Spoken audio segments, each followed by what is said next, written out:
sponsored by Be Positive Productions and Multimedia Studios, LLC. I like to think of imagination as something akin to a superpower.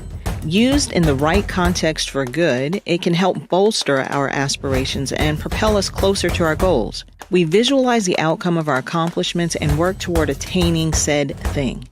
However, when used to propagate untruths, reality can become distorted. We no longer know what's real and what's not. The more often we repeat something to ourselves, the more likely it is to become our truth, and the lines between perception and reality begin to blur.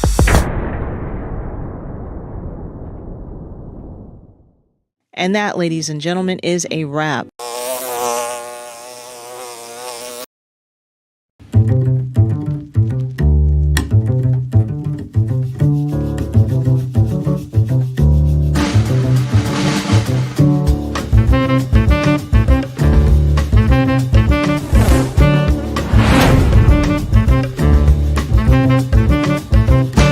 Please make sure you follow us on Facebook, like and subscribe to our YouTube channel, and of course, hit the bell to activate notifications that will remind you when we're on.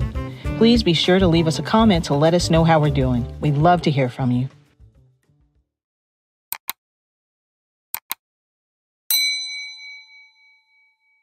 Welcome once again to Fathers Forever, our Chat and Chew weekly podcast.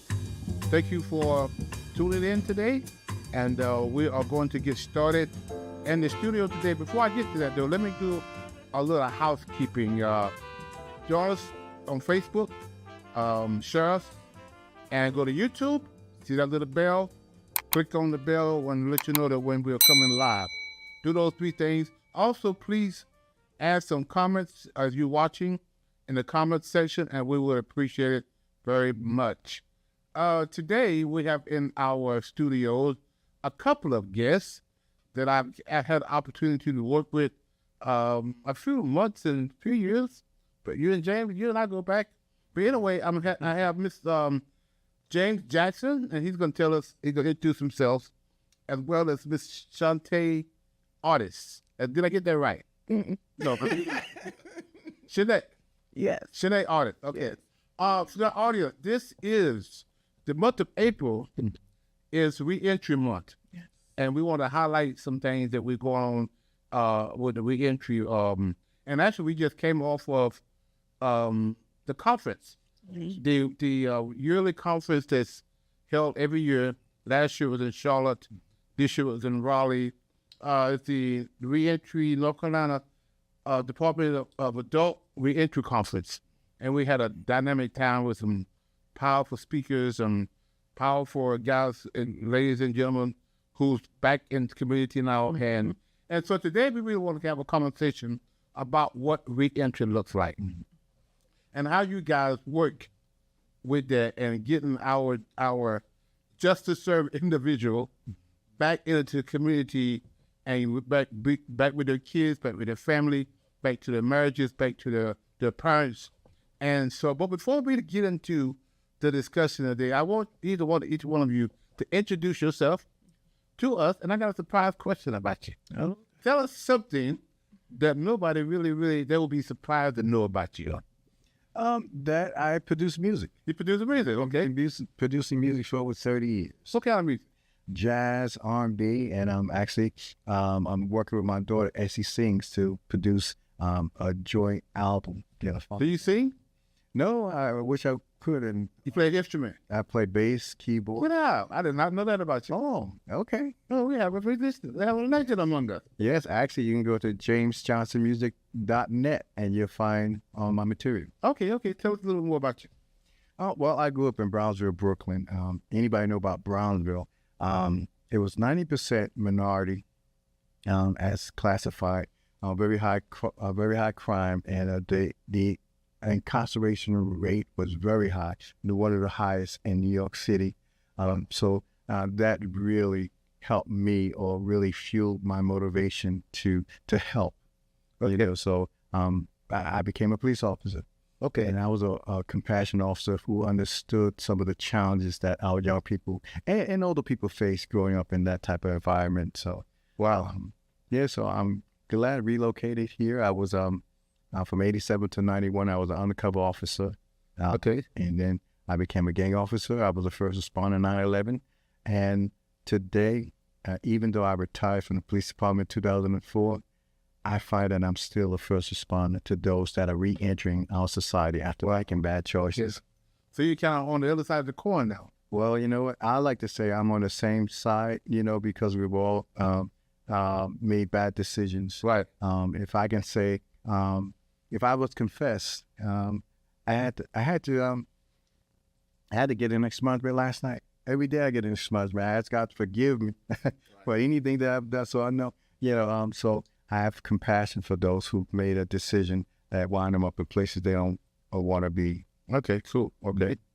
All right, Miss Artis, tell us who you are. So my name is Shanae Artis, and I'm currently the coordinator for Wake Local Reentry Council. Okay. Work alongside James. He's actually my supervisor. And I'm from New York as well. I've been in North Carolina. This will be 10 years. I got my start working in human services with youth in New York in residential treatment centers. And then when I moved down here, I got involved in reentry with women in North Carolina Correctional Institute for Women. Okay. And so my passion for reentry is just, number one, I can identify a lot with the backgrounds and, the way that a lot of the people that are justice involved grew up and some of the traumas and challenges that they had to face. And just like James, I could have very easily become someone involved in the criminal justice system as well. So my passion is to serve and to help people kind of get back on their feet. I had great opportunities in my upbringing to be introduced to different people that helped me grow and learn and become a better person. So I just want to really be that for somebody else. So all right, don't forget the question. Oh, what's the question? Oh, something that you don't know? Yeah. Okay. I'm surprised people to know. Because he don't look like a musician. He don't look like a musician. Well, I guess he is a musician. So, first of all, I'm 6'2", okay? Okay. And when people see me, they automatically assume that I was a basketball player or I play sports or something. I don't like basketball. Okay. And I don't like sports. People or volleyball, what have you, that was never my thing. And so when I tell people that, they're always like, "What? You're so tall. You could have been." And I'm like, "Yeah, that wasn't my thing." So that's something that most people wouldn't know about me. Okay. All right. So let's kind of get into the discussion. Reentry is, Father Forever. We have transition houses that guys are coming into back.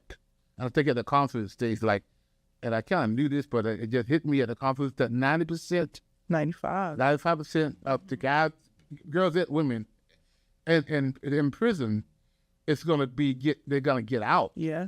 That means they're coming back to our neighborhood. Yes. So it's only like 5 or 10% of guys and girls that's in prison that's still there for life. Yeah. They're never going to get out. But 90 to 95% of those people are coming home one day, whether it's 10 years from, but they're coming home. Mm-hmm. And for us to have a system in place to help them be successful when they come home could mean whether they go back or not. Right. Because if we don't have that to help them, get back with their lives, they can end up reoffending and go back to prison. And so we all work together.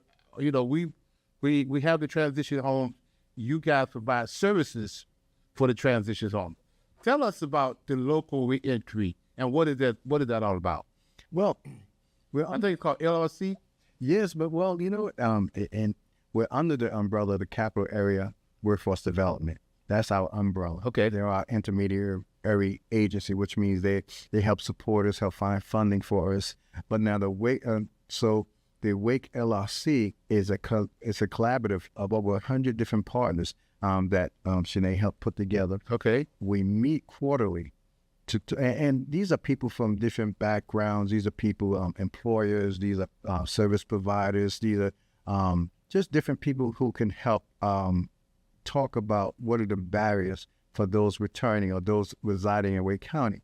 But we also talk about solutions. And the one leg of Wake LLC is direct services, and that's who we're a part of. Okay. So we do pre-release and post-release. Shanae deals directly with those that are still residents of correctional centers before they get out, help prepare them, do you want to talk a little bit about pre-release, and then I'll go into?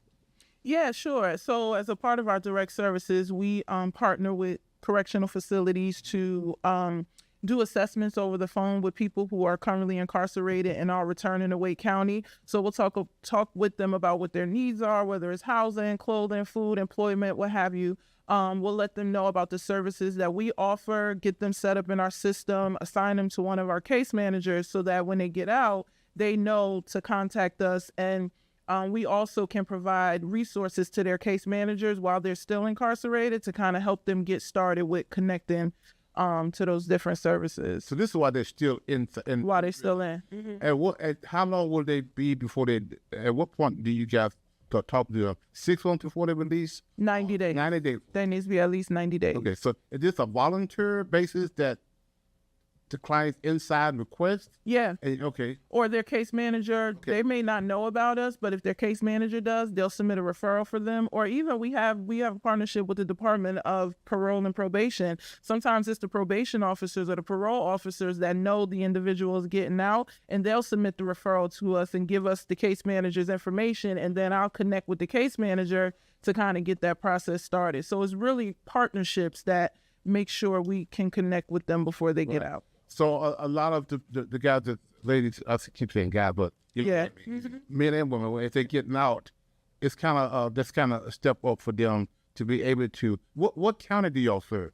So we're only Wake County. Only Wake County. Right. However, we know that there's facilities all over North Carolina. We even have facilities in different states that reach out to us and say, hey, we have somebody that's coming to Wake County. What can you do? As long as they're returning to Wake County, we can serve them regardless of where they are. So about how many clients have y'all served in the last year? Well, we serve approximately 300 a year, Okay. and we're set up to serve even more. That's the standard now, but we're increasing, and the need increases. But so what's the age range? Oh, it's all over. It's all over. But if I was to give an average, and this is just a guess, 35, somewhere around there. But we also do post-release. Okay. So what happens is that we do an assessment to find out who we have, find out what do you need, what assets do you have. And I don't know if people know, but sometimes if you don't have a home plan, it don't matter where you are, but if you don't have a home plan, you automatically have to go to the county that the conviction is in. Right. So we get a lot of people from different places. We do an assessment. We find out, actually, I received a referral. And we receive referrals from people. You can do a self-referral. You can refer a family member. And that's at Wake LLC. You go to Wake LLC. You fill out a referral. We also receive referrals from corrections facilities and different service providers. Once we receive that referral, I get it. Then we have 3 different case managers. We have one case manager that actually go into the detention centers for those who may be getting out soon. We have one case manager that work with those in federal penitentiaries, things like that. And we have a behavioral health specialist, so we're there to help with all types of needs, whether it's mental health, whether it's food, clothing. Our ultimate goal is to help you get into livable wage employment, but we have to meet you where you are. There's some people who are not ready yet. There's some people who maybe have to deal with a substance abuse issue, so we want to get them to a point where they can be self-sustaining. Right. What are some of the challenges when they get out that you guys kind of see? Well, I'll start off. So first, it's not seeing them. It's the way they see themselves. Right. Okay. Because when people judge you or label you, they treat you differently. But when you label yourself, you act out of that label. Right. So it's to help them to mentally know they belong here. Right. They serve their time and they deserve to be here. Right. It's if that's not right, nothing else will work. Right. Okay. Great. Another challenge is once they get it's great if they had a supportive person or supportive family. Some people don't have supportive people, or some people have burnt their bridges. Right. So, and that's why it's important to have partnerships like yours to help them, help the family members understand and know how to receive them back. Right. Yeah. We found out a lot of our clients, primarily because we work with men, they sometimes want to get a fresh start. Yeah. And they can't go back to their home because that's where they got in trouble at. And so they really want to get a fresh start. So they request a housing voucher, and we accommodate them. And they come to us, and sometimes they are lost. They don't have any friends. They don't have any relatives. Sometimes that's a good thing because they can provide a fresh start. Right. However, it could be a very lonely thing as well.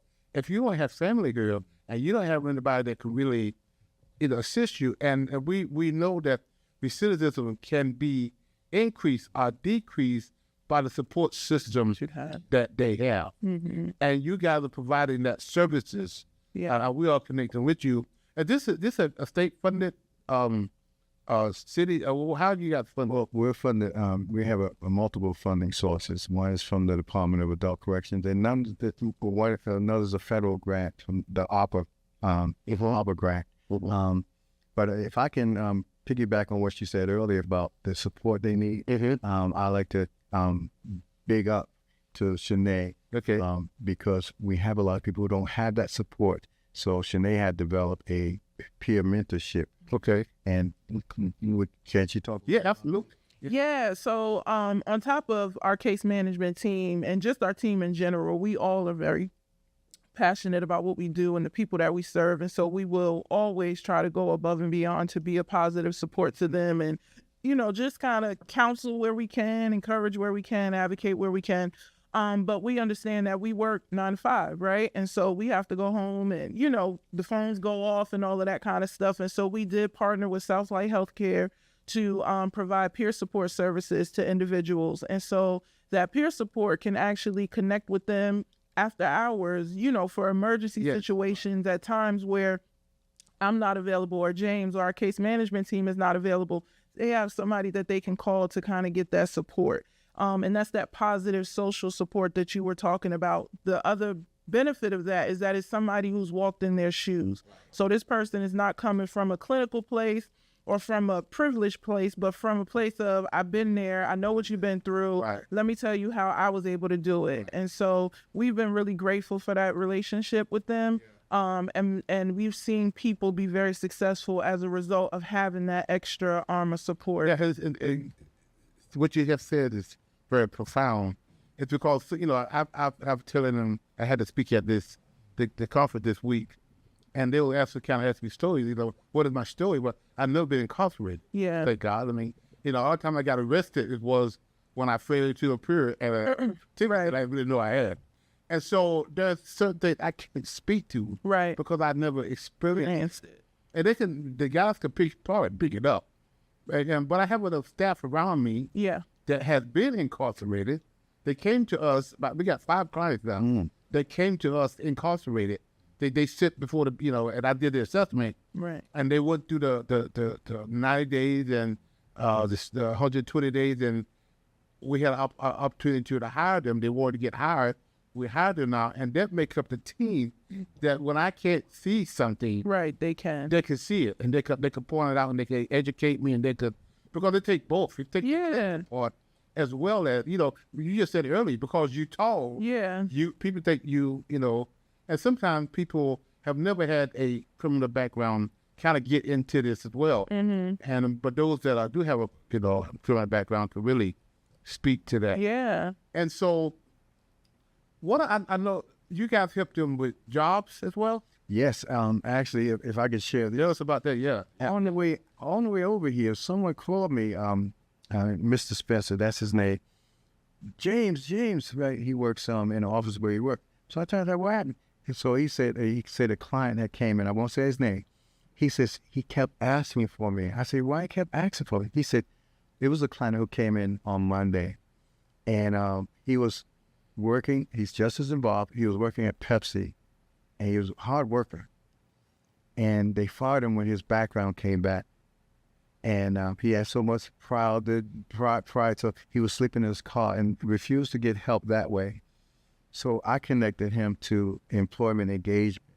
He started his new job today. Oh, wow. And he kept looking for me to thank me. I said, wow, these are life changing. We are all first responders. Mm-hmm. Yes, which was those questions I was about to ask you. You already just. Oh, I'm sorry. No. Give us some success stories because we love success stories. Absolutely. But we know we're making a difference in people's lives. So we had an open discussion when you are justice involved. You come home, you put out an application, and sometimes they struggle with this. Should I tell the truth? Did I have a criminal record? Right. Knowing that I never get an interview because they're gonna see that box check and they'll never get to the interview. Or should I not, be dishonest, Right. and not say anything about it? And they hire me, and maybe hoping it'll fall through the crack. I'm hoping that I'm just a good worker. They'll hire me anyway. And we asked the question with these clients, which one would you do? And it was about half of that. Some people say, I tell the truth because my mama told me, it's going to come out to bite you. Yeah. And some people say, I don't. Because I know if I do tell the truth, I'm never going to get in a good job. And that's why I know what Dennis Gaddy and his second chance are doing, that box is taken off the application. Now, eventually, you got to reveal your criminal history, but at least you're at the table at the interview, and they could see that was 20 years ago when I did that crime. I'm not the same person that I was 20 years ago, and you can get hired. And that's so powerful when you get you guys program, the people like Dennis Gaddy and other, and Diana Powell and all those other agencies, and I'm just naming the few that's doing that kind of work, that's helping guys get back, in society and get back with their family is very powerful. And when we hear some stories, success stories like that all the time. Our father ringing up the hook and they're saying, "Thank you, Mr. Glenn. Thank you. Tell Mr. Tommy this. Tell Miss Angela this. Tell Mr. Jamie this," because they're calling back now from wherever they were, and they're successful. And they look at how part of that is because they were discharged to some people who helped them, and then we refer them to the local LLC, and you got to do your part. And then we apply to Dennis Gaddy, they do their part. All together, we have created this landscape that they could be successful.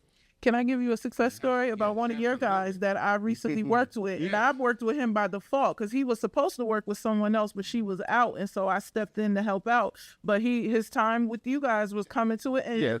But at the time he came to us, he was in school for his heavy equipment operator license, and he was working some other job. We were able, within a week or two, we got him into his own place. He got certified through school. He went and got a new job now, and then came back last week and was telling us about how his new employer is now going to purchase an excavator because he has the heavy equipment operator certification. Wow. He can be the one to run it. We also partnered with one of our volunteer churches, which is Summit Church. They provided him with all of the cleaning supplies, bedding, and linen that he needed for his new place. And so that to us is perfect because we got him housed and we supported him with the employment piece. He came from you guys who, exactly, and helped him get on his feet and learn about being a father and all of that kind of stuff. And so that's the work that we do. We do things that we can internally, but then we connect with our partners to do whatever it is that we can. And when we can't do it all, we got people that with NC Works, they do the resumes. My staff don't have to be a trained professional how to do resume when we got NC Works. Absolutely. But we don't have to be a peer specialist when we got you guys to handle it. Absolutely. Because together we are creating, again, this synergy will help the justice involved clients to come back to the community because they're going to be living in a neighborhood near us. If it's not in your neighborhood, unless we provide that space for them to succeed, they may go to the other side again. Yeah. Which now we become a victim of their crime, which we don't know. It's not good for them. It's not good for us. So that's why we really have to be very vigilant when it comes down providing services for these guys. And we got a few more minutes, but so let me just start the topic. Time is up. Well, I want to tell you about some new initiatives. Okay. And actually, it's a success story on the end of that. Okay. Our goal is to build a bridge. So we have a connection now with Wake County and the city of Raleigh that they will hire our participants. It's called the Second Chance Initiative. So now they have to go through a process because you send somebody through a door and they're not ready, they'll close the door behind them. So we want to make sure we have the right person. Now we help everybody, but everybody's not ready for a second chance. But I'm happy to say somebody who's here was our first person who got hired by the city of Yes. Yes. So That is a very success story. He's still in our house now. He's going to be leaving in a couple of couple of weeks. I think you got somebody helping him get a place to stay. Yeah. So that is. Yeah. This is what we do. This is how it works. It takes a village. It takes a village. It takes each one of us providing our services to make our client whole. Yes. And they could be successful, take care of their family, take care of their kids. And that's why I'm excited about you, because one about my biggest challenge that I see in my head is letting people know it's a new day. Yeah. Letting them know that the government's ready, everybody's ready, they have to get ready. Because it's not like it was 10 or 15 years ago. They're waiting for you. We need you. You know, we can't thrive together without their contact. As an economy, exactly. Yeah, so we're waiting for them. And we click. You asked about the what should you put on that box? I'll say be up front honest, but with a caveat. We've already built those bridges. We have employees. Once you become a LRC participant, we have employees that are waiting for you in spite of your background. And these are things, Governor Cooper was one of the speakers at the summit, the conference yesterday, I think it was. And, he then really endorsed this whole thing about reentry and really just signed a new order, in January. 303. 303 order, and also Medicaid expansion, all those things that our clients need to have to be successful. And the government is really, they're stepping up to the plate. And I hope in this new transition, when we go from one day to the other, that those same, that's why it's important who we have in office. That's right. Everybody saying vote for people who are doing things in the community. If you see a politician and he's out there in the community, not just trying to go on a vote, but you go see his track record. Right. See what he's doing. See what policies he has put in place to help people versus policies he put in place to discriminate, what makes people order. And so it's very, very important that, we do this work and that we continue to do this work. And I'm very excited for the partnership that we have with Local Reentry Council, and how you guys we have referred a lot of Yes. and we're going to still do it. We get, these guys come in, and first thing we do is our staff, some case managers, is their job is, to send that. I'm a retired social worker, in case managers, therapist, what you want to call it, had all those hats and the whole 25 years. And part of my responsibility, I live the language of case management because that was the glue that got my clients the need they met. The need that they needed, that was the glue. You saw your therapist once a month. Right. You saw your case manager every day, every week, whatever is needed, because he was the one that put you in places that needed your help. Yes. So when we started Father Forever, I said, that's a skill set that I need, and that's a skill set that my staff needs. And we train them, and now they're out. When our clients come in, they're doing case management work because it's so vitally important, and you guys know that more than anybody else. Yeah. And so I know we got to wrap up. Cammy's looking at me and telling me to wrap it all up. But Can I plug June? we're going to go a little further. Go ahead. We looked at some of the barriers, and one of the barriers is we have people who they can't work because they don't have a driver's license. Their driver's license has been restricted. Yeah, you was telling me about that yesterday. On June the 4th, we're having a driver's license restoration workshop. Yep. And you can come to this workshop. It's on June 4th at 1830B Tillery Place, Raleigh. You have to call me to register or email me, and I'm sure you'll give them that information. And when you come to that workshop, it's from 10 to 3. You're going to be given the paperwork that's needed. Once you get the paperwork, you're going to set up the date to meet the judge. Let our attorney know. They'll give you a letter and you have your fines excused so you can get your driver's license back. Cool. That's powerful. Now, I want you to say that to the audience.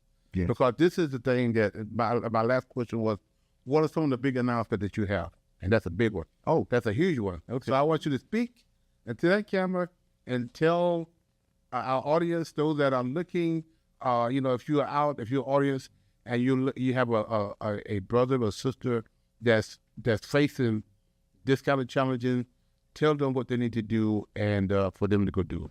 Okay. Well, thank you. Well, first of all, if you want to get involved in Wake LLC, you just go to wakelllc.org and just fill out a referral. On June 4th, we're having a driver's license registration restoration. We're going to have your driver's license restored. So it's going to be on June 4th between 10 and 3 at 1830B Tillery Place at the NC Works Center. That's in Raleigh, North Carolina, 27604. Okay, just come down, be on time. Once you go through this workshop, you have your driver's license restored. They're going to show you how to do that. And we have a second chance program. If you have somebody who happen to have a record and they want to move up or believe they want to work for the city of Raleigh, our second chance program, it would be perfect for you. If you have good work habits, if you want to know more about that, contact me, and I'm sure you'll give them that information. Second chance, if you want not just a job, but for a career with Wake County or the city of Raleigh, we'd be glad to talk to you about that. Shanae, you have anything you want to say? So I will make a caveat to what you said about the driver's license restoration. So just want to say that the way it's set up is when you come out, it is a workshop. So you are going to learn what you need to do to complete the application for your driver's license to be restored. You will also be given, or once you have that information, the person that's facilitating it will also write a letter of recommendation and give you instructions on how you go down and file for it. Once you file for it, they will also possibly send the advocate to go to court with you when your court date is scheduled. So it's kind of a step-by-step process, and they will hold your hand throughout. And it's from 10 to 1.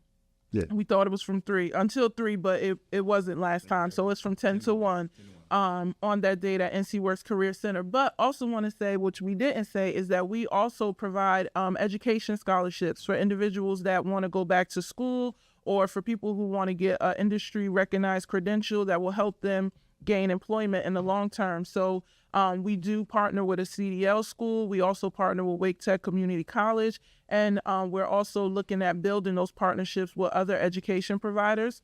So if you are someone who's justice involved, a Wake County resident, 18 or over, and you would like to connect with us for either of those things, definitely go on our website. Like James said, click make a referral. Got to make sure you do make a referral. Sell the information out, and once it gets submitted to us, James and or one of the case managers will reach out to kind of get you in and get the process started. Yep. So there we have it. Time flies when you're having fun, don't We're right. Yes, man, that 30 minutes gone just like that. Yeah. But I really want to thank you, Miss Artis, Miss Shanae Artis. I got it right this time. You did. And Mr. James Johnson for taking out your time and coming and talking about the work that you're doing.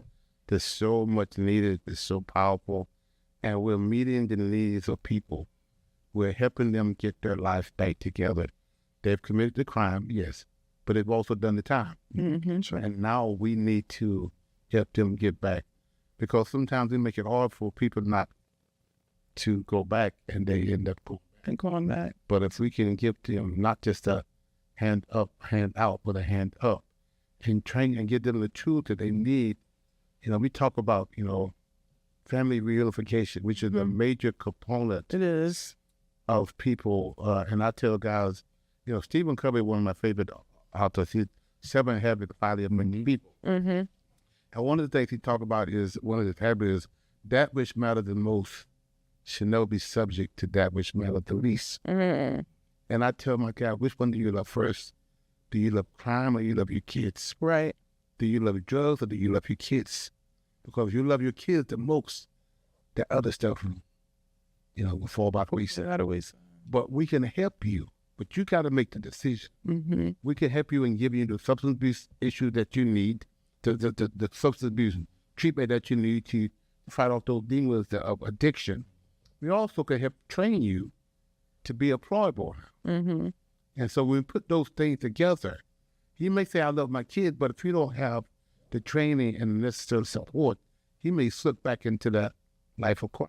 Yeah. But if he helps to give him that handout that he needs to be there for his kids, you have a more understanding of what family unification is.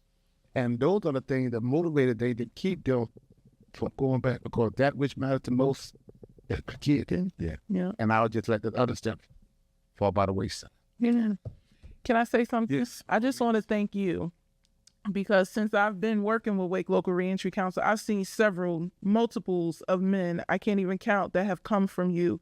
And what I can say is that they typically come with integrity, honesty, and you can tell that they have a drive and a passion to really get back on their feet. And so I just want to thank you for the work that you're doing. And I can tell just in all the conversations we've ever had, your passion for fathers and for making sure that men that they have the tools and the skills that they need. So thank you for creating a safe space for them to come, heal, grow, learn, and then sending them to us so that we can help them in the ways that we can. Really appreciate the work that you do. I appreciate that. But you guys are powerful as well, because we myself going to say, hey, the second stop you're going to go to is the LLC.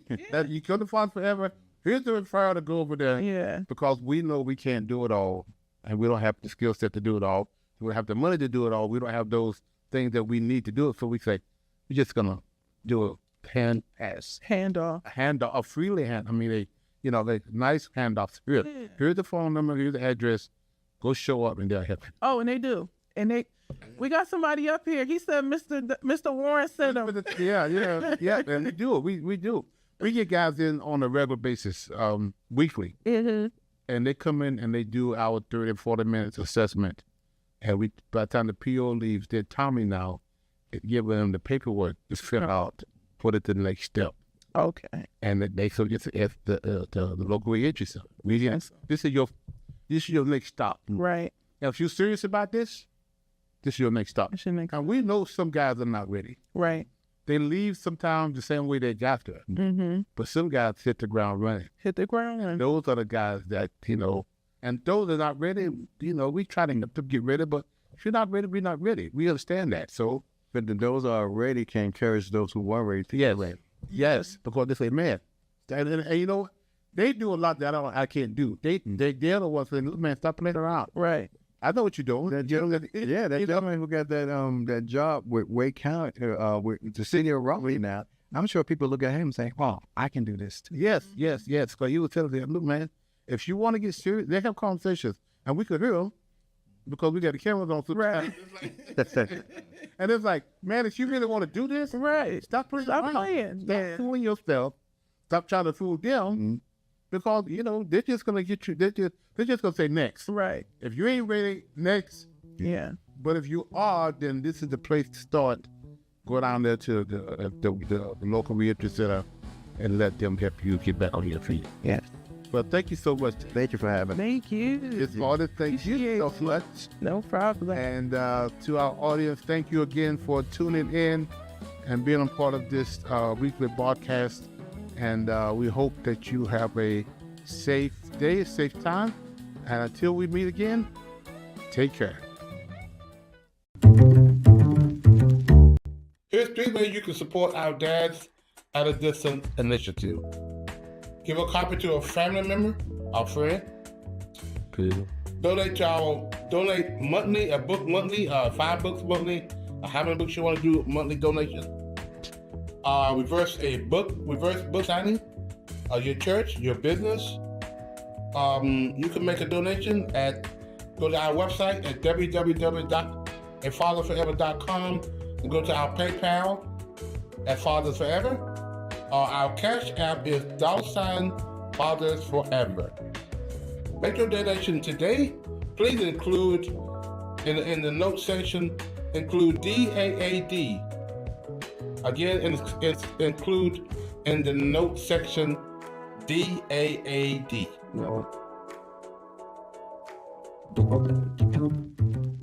If you or someone you know would like to be a part of the show, please visit our website at www.afatherforever.com or call us at 919-779-9905. The Chat and Chew podcast streams Thursdays at 8 p.m. on YouTube and Facebook. To schedule a reverse book signing or to find out more information about how you can become a part of the programs you've heard us mention today, please be sure to stop by our website as well. Hello, everyone. This is Glenn Warren, founder and executive director of Fathers Forever. I want to share an alarming reality with you. 627,000 fathers are incarcerated that have kids under 18. Now, there are 56,000 moms incarcerated who have kids under 18. The reality is there are so many more fathers incarcerated than moms. This is why I Am a Father Forever book exists. Now, I need your help. I am inviting you to help us get this book into as many fathers incarcerated as possible. Here's how it works. For your donation of $22, we will provide a book to an incarcerated father. Thank you in advance for helping Fathers Forever heal fathers and save families.